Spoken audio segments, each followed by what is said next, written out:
This is the new Audi A3 Cabriolet. It's bigger than the old model, faster and more fuel efficient. Sounds good. Let's take a closer look at those changes and see how it compares to its hatchback counterpart. The redesigned body looks neat and tidy with a sporty edge to it. Although the side profile is very similar, the rear end is much more attractive with its longer bodywork and distinctive boot ledge. Talking of which, it's bigger than before, and that's thanks to its larger dimensions. And this model is fitted with split folding rear seats for added practicality. But what we really want to see is how much space there is with the roof down. Plus, I'm in a bit of a posing mood. I mean, it's sunny and we need to make the most out of it. The great thing about this car is that it takes just 18 seconds to put the roof down, and you could do it at speeds of up to 31 miles per hour, which is really handy with the constantly changing British weather. Sometimes we struggle to keep our 5-minute videos in the same weather conditions because it alters so much.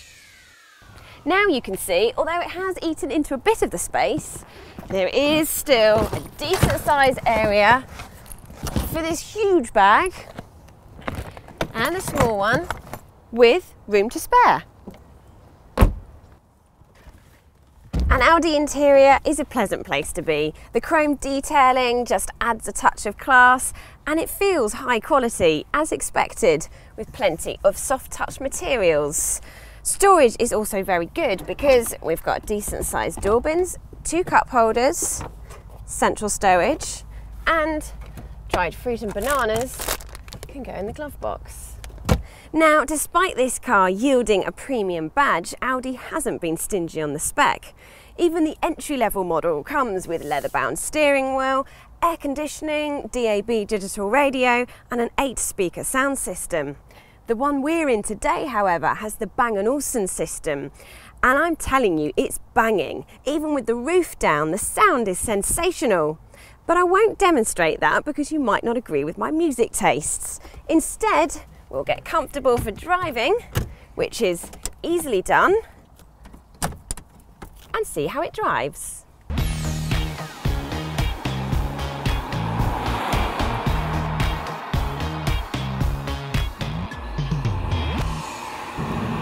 Firstly, the choice of engines is between a 1.4 litre petrol, which returns 56.5 miles to the gallon and emits 114 grams per kilometre of CO2, and it does feel rather nippy. The 1.8 litre petrol is a little bit quicker and it returns high 40s and emits 133 grams per kilometre of CO2. If it's all-out fuel economy that you're after, go for the frugal 1.6 litre diesel, because that returns 72.4 miles to the gallon and emits just 104 grams per kilometre of CO2. There's also a 2 litre diesel, and all of them are improved over the outgoing model because the car is so much lighter.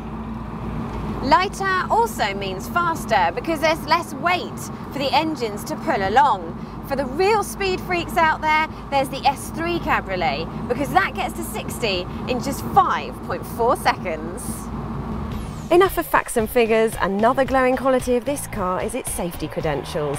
Although this particular model hasn't been tested, the hatchback on which it was based was awarded the full 5 stars in the Euro NCAP crash safety tests, and comes with plenty of airbags and a piece of technology that stops the car rolling after a collision.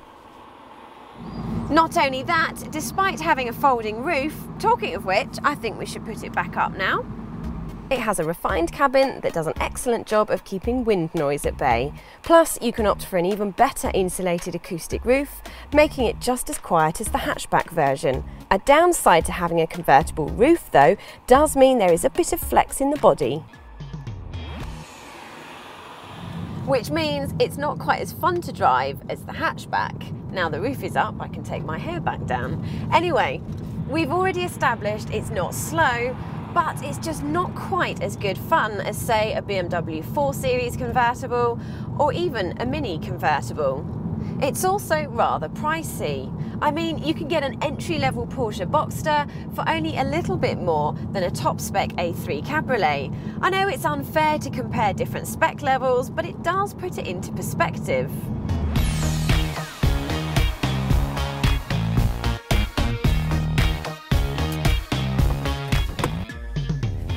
Okay, admittedly, you don't get these rear seats in the Porsche. But unless you're small, you may find them a bit cramped because headroom isn't brilliant. And if you're sat behind the person that was sitting in this seat, legroom is virtually non-existent. Having said that, lots of cars in this sector have the same issue. With its improved styling, being faster, better on fuel, and having a great choice of engines, it could just sway you. But before you make up your mind, why not check out its competition? Watch the Volkswagen Golf Cabriolet video here, the Vauxhall Cascada video here, watch our latest video here, and don't forget to subscribe to our Carbuyer channel by clicking here.